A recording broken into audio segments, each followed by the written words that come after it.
Muito bem, para você que está chegando agora, o Vida e Saúde de hoje está falando de um assunto muito importante, vacina.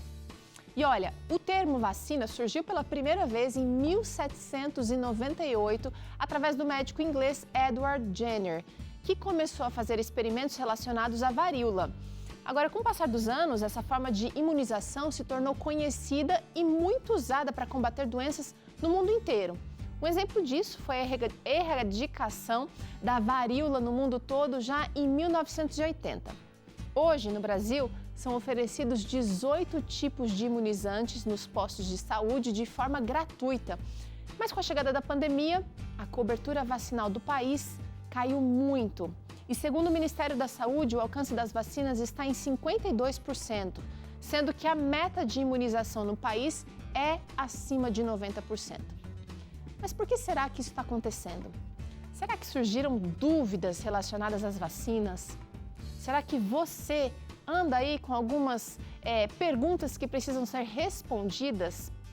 Hoje, a gente quer trazer aqui a importância da vacinação e queremos tirar algumas das importantes dúvidas com a médica de estilo de vida e cofundadora da Sou Saúde, doutora Daniela Cano. E eu quero convidar você para participar aqui da nossa conversa. Manda aqui para a gente a sua dúvida, manda aqui para a gente o seu caso e a gente vai tentar, na medida do possível, trazer na tela a sua pergunta, a sua participação. Nosso WhatsApp é 12 98266 0004, ou então você pode usar o QR Code aqui na sua tela. Enquanto a gente conversa, ele vai ficar passando aqui, usa ele, aponta a câmera do seu celular para ele e você vai ser então encaminhado para o nosso contato de WhatsApp para participar com a gente. Oi, doutora Daniela, bem-vinda ao Vida e Saúde, tudo bem? Tudo bem, Teru? Boa tarde a todos os telespectadores. É um prazer estar aqui de novo com vocês. Ai, a gente que agradece. Olha, a gente podia ter convidado um monte de especialistas para falar sobre vacinação, pessoas que estão estudando muito sobre isso de maneira mais específica, mas a gente fez questão de convidar alguém que está antenada, está atualizada, mas que é médica do estilo de vida, porque às vezes as pessoas acham que as duas coisas não combinam, né? Que um médico do estilo de vida não vai se importar com vacinação. Eu queria já, doutora, que você começasse explicando para a gente a importância da vacinação. Então, assim como você falou, né, Teru? Aí no século XVIII, né, já estava com essa epidemia, aí, uma pandemia, na verdade, da varíola, uma doença, né, que matava muito e já foi erradicada aí em 1980.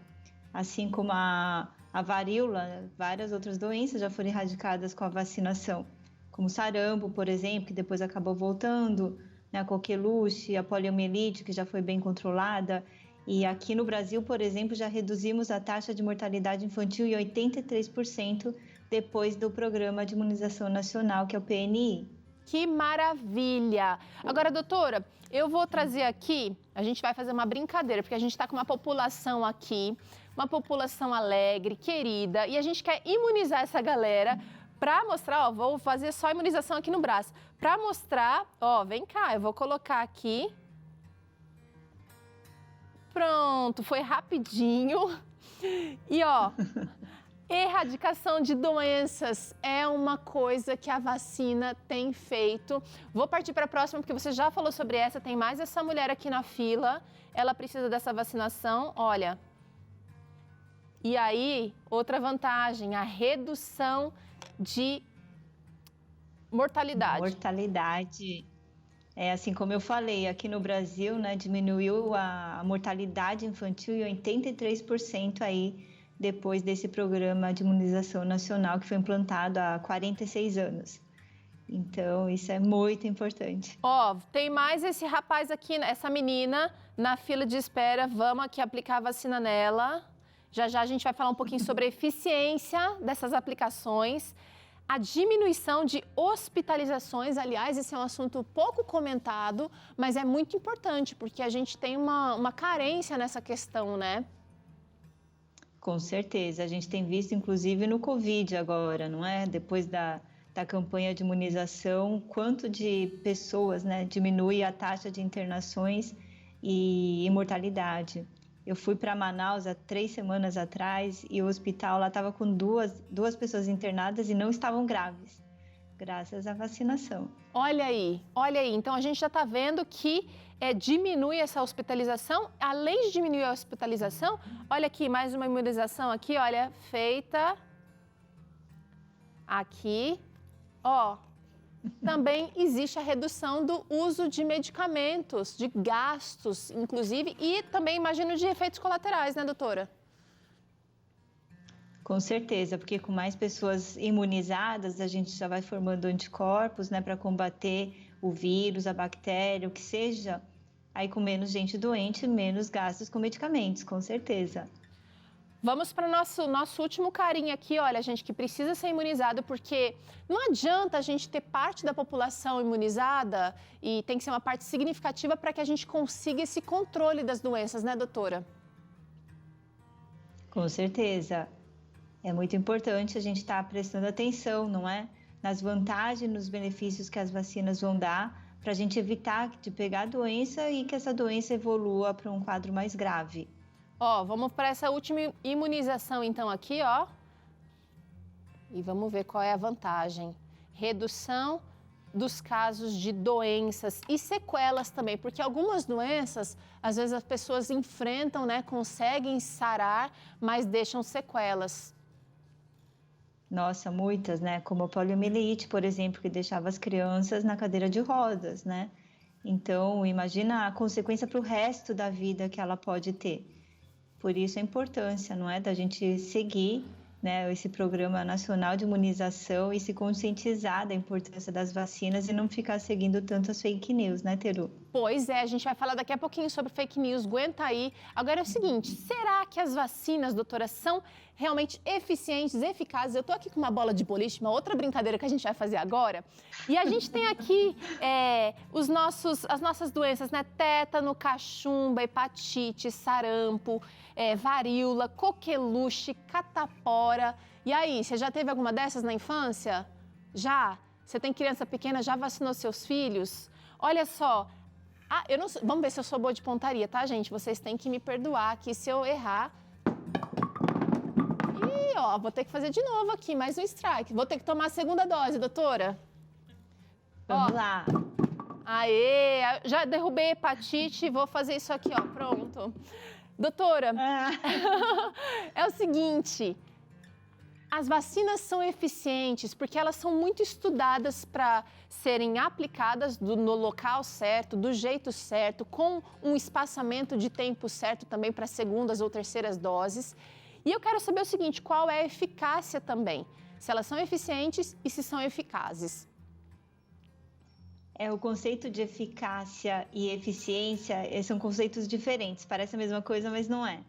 A eficácia é quando você já passou por várias fases, não é, dos estudos, os pré-clínicos, que é mais em animais, em laboratório, depois vai para a fase 1, fase 2, fase 3, né? A fase 1 é com um pouquinho o número de voluntários, a fase 2 já pega maior número, a fase 3 é quando você já começa a abrir para um grupo de voluntários maior e vai para vários países ao mesmo tempo. E durante essa fase 3, a gente faz a pesquisa de eficácia da vacina. O que é a eficácia? Quando você pega um grupo controle, assim como aconteceu, por exemplo, com a Coronavac aqui no Brasil. O Instituto Butantan pegou lá 13 mil voluntários e comparou, né, o quanto que esses voluntários que tomaram a vacina e os outros que não tomaram uma coisa que é placebo, que a gente fala, né, uma vacina que não tem, exatamente. E eles estão, então, num controle para ver, aí eles avaliam depois qual foi a eficácia dessa vacina com relação a pegar a doença, se agravou, se não agravou, quem morreu, quem não morreu, comparando com aquelas pessoas que não tomaram a vacina. E só então é liberado, né? E só é liberado quando tem uma segurança para a população. Exatamente. É depois que passa da fase 3... ainda vem, né, toda a pré-aprovação, né, dos órgãos governamentais, dos órgãos de segurança de saúde, das vigilâncias aí dos países, e aí acaba indo para a fase 4, não é, que é a fase que nós estamos agora. Então, até chegar em nós, foram várias etapas, não é, que avalia a eficácia e a segurança também, né, os efeitos colaterais possíveis e tudo.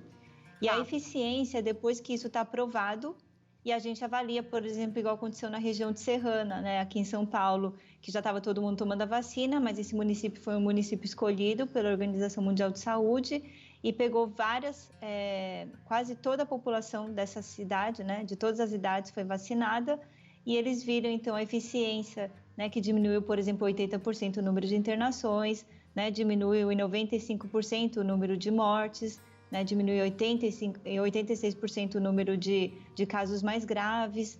Então, aí já está em outro nível, né? Quando já passou da eficácia. A eficácia é quando mais está a nível de pesquisa e a eficiência é quando já vai para a população e a gente começa a ver os primeiros resultados. Começa a ver resultado, gente. É muito legal. 95% de redução de mortalidade, isso é muito importante. Mas chegou a interação aqui na nossa tela, doutora, que eu quero trazer. Vamos ver o Ferdinando Oliveira. Oi, Ferdinando. Ele quer saber o seguinte: por que há vacinas que nos imunizam pelo resto da vida e outras que precisam ser reaplicadas em períodos específicos? Quero saber também, doutora. Porque quando a gente tem vacinas contra vírus e contra bactéria, por exemplo, a bactéria ela não vai sofrer uma mutação igual o vírus sofre, né? Igual está acontecendo com esse SARS-CoV-2, que é um vírus da família do coronavírus. O coronavírus é uma família, na verdade, de vírus, não é só o do Covid. A gente já teve vários outros coronavírus antecipadamente, né? Há 60 anos que a gente já conhece essa família. Então, essas famílias de vírus, como, por exemplo, o vírus da gripe, eles são capazes de sofrer mutação, né? Com pedacinhos do RNA ou pedaços maiores. Por exemplo, o vírus do Covid, a gente vê que ele sofre mutação, não são tão grandes como o vírus da gripe, mas sofre uma mutação e aí dá uma alteraçãozinha. E aí nosso sistema de defesa, às vezes, precisa formar novos anticorpos para combater aquele vírus novo. Então, às vezes... A gente já está na variante Delta aí que a gente fala, né? Pois é, então, às vezes, a gente vai ter que atualizar a imunização através... A ciência está correndo atrás, né? Surgiu um novo vírus ou uma nova cepa daqueles vírus, a imunização também vai alterar. Assim como a vacina da gripe, né, doutora? Que também é modificada ano a ano. Agora é o seguinte, por que às vezes algumas doenças, elas são erradicadas e depois elas acabam voltando? Seria pela falta de vacinação? O que aconteceu com o sarampo, por exemplo, né? Ele já estava erradicado e por causa da falta de vacinação aí, acabou voltando, inclusive aqui no estado de São Paulo. Então, quando a gente tem um grande número de pessoas vacinadas, a gente às vezes fica um pouquinho mais tranquilo. Já foi erradicada a doença, já foi erradicada a doença. Mas se é um vírus, por exemplo, como nós somos mais de 7 bilhões de pessoas no planeta, um que pega novamente, né, passa para outro e começa a passar. Então, por isso da importância, né, da gente ter esses calendários de vacinações aí contra essas doenças, principalmente as virais. Agora, doutora, a gente tem aqui no Brasil, eu percebi mais claramente quando eu tive meus filhos, né, que a gente tem uma equipe do SUS mesmo, muito capacitada para fazer a aplicação dessas vacinas e vem se atualizando na medida do possível. Na sua opinião, por que a cobertura vacinal no país está caindo? Na minha opinião, são vários fatores, na verdade, né? Aconteceu que com esse negócio do Covid, muitas pessoas não quiseram sair de casa. Tem cidades, né? Eu moro em São Paulo, a gente vê que a gente tem postos de saúde em cada bairro, tudo, mas tem municípios que a gente não tem esse acesso. Em zonas rurais, por exemplo, as pessoas têm uma dificuldade, às vezes, de acesso, não se chegam vacinas suficientes. Tem a questão das fake news, que a gente estava comentando aqui também, que com esse negócio da rede digital hoje, das redes sociais, né, muitas fake news acabam sendo espalhadas aí de uma maneira muito irresponsável. E também tem a questão da desconfiança, às vezes, que as pessoas têm, porque vem informações erradas, né? Uma desinformação que acaba chegando, acaba atingindo rapidamente as pessoas. E as informações certas, elas não são muito divulgadas. A gente vê, às vezes, informações do governo só em sites e as pessoas hoje não estão acessando, ou o brasileiro não tem muito hábito de ficar lendo e pesquisando de verdade, né? Então é mais fácil ver vídeo ou uma pessoa falando. E aí, às vezes, a gente não tem respaldo do que está se falando. Então, falta um pouquinho dessa informação mais séria também a nível de mídia, não é? A gente estava há pouco acompanhando aqui o programa Entre Família, falando de fofoca, e acontece muito desse jeito mesmo. Sim. Quando é fake news, a coisa meio que se espalha muito rapidamente, a gente recebe a informação.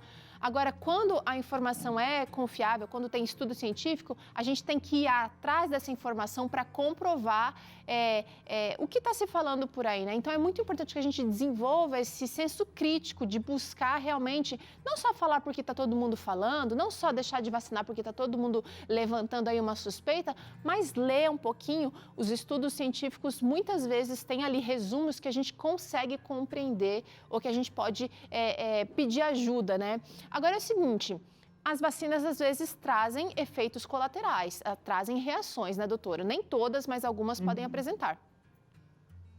Sim, vai depender de como o seu sistema de defesa vai reagir. Tem pessoas que não sentem nada e tem pessoas que vão sentir às vezes uma reação, uma febrinha baixa, uma dor no corpo, uma dor de cabeça, isso é normal, não é? Mas a gente precisa prestar atenção porque a reação pode ser uma reação alérgica. Então, se você já é alérgico a algum componente da vacina, né? Ou se você já tem alguma doença prévia, é bom você falar com o seu médico, né? Porque a vacina pode começar a dar uma reação alérgica como falta de ar, né? Desencadeia uma crise de asma, que pode virar uma insuficiência respiratória, você ficar muito e vai precisar ir para o hospital. Pode ser uma coceira no corpo inteiro, né? Uma urticária ou placas vermelhas que começam a aparecer no corpo. Então, quando for uma reação alérgica, aí é um sinal de alerta para você ir até o hospital imediatamente. Agora, a doutora trouxe aqui uma questão bastante importante, conversar com o seu médico. Então, você pode conversar sobre a sua condição. Tem alergias que a gente não sabe que tem até entrar em contato com aquela substância, doutora. É verdade. Agora, a gente precisa também aprender, você falou aqui, né, das fake news e de notícias inverdades sendo espalhadas. Como é que a gente faz, então, para subir essa cobertura vacinal? Como é que a gente faz para enfrentar do jeito certo os benefícios da vacina? A gente precisa entender que a vacina, porque tem muita gente me procurando e vendo só a questão própria, né, individual. A cobertura vacinal ela é importante para a gente ter o que a gente chama de imunização de rebanho. Por exemplo, nessa região de Serrana, né, foi depois desse estudo que eles fizeram, eles observaram que a gente só tem a cobertura de rebanho, quer dizer, a gente só vai conseguir a imunização para a população inteira quando tem 75% das pessoas vacinadas. Então, quando a gente pensa só em nós, eu não quero tomar porque eu acho que a gente está tendo um pensamento egoísta, porque você não está pensando no coletivo. Vacinas é para a gente analisar a nível de comunidade e coletividade, a nível de saúde pública. Se todo mundo faz o que quer e decide não tomar, a gente não consegue ter essa imunização coletiva e aí a gente abre mais as chances de terem novas cepas, porque se várias pessoas tomaram, você não tomou e você pega, a chance desse vírus ir sofrendo uma mutação conforme vai passando o tempo é muito grande. Então, por isso que foi, né, preconizado que a maioria tomasse a vacina. Então, é importante que a gente veja essa questão a nível de coletividade, a nível de saúde pública, porque se cada um pensa só em você, vai ficar difícil a gente controlar aí a doença. Maravilha, que bom você ter encerrado aqui o nosso papo com essa questão de pensar no outro, né? É a mesma coisa da máscara, se eu uso máscara só pensando em me proteger do outro, não. Se eu estou meio resfriada, se eu estou meio com gripe, eu posso usar a máscara pensando em proteger as pessoas que estão ao meu redor. É maravilhoso pensar desse jeito e Deus vai abençoar, você vai ter saúde se você pensar não só em você, mas pensar no outro também. Doutora, antes de te agradecer, eu preciso agradecer aqui quem fez isso possível, o nosso boliche que acontecer a IX Boliche e Steakhouse em São José dos Campos. E também a você, doutora Daniela. Olha que legal, foi divertido, né? Pensar desse jeito. A gente pode dar um strike. Muito legal, as doenças todas dando strike nas doenças aí, eu adorei.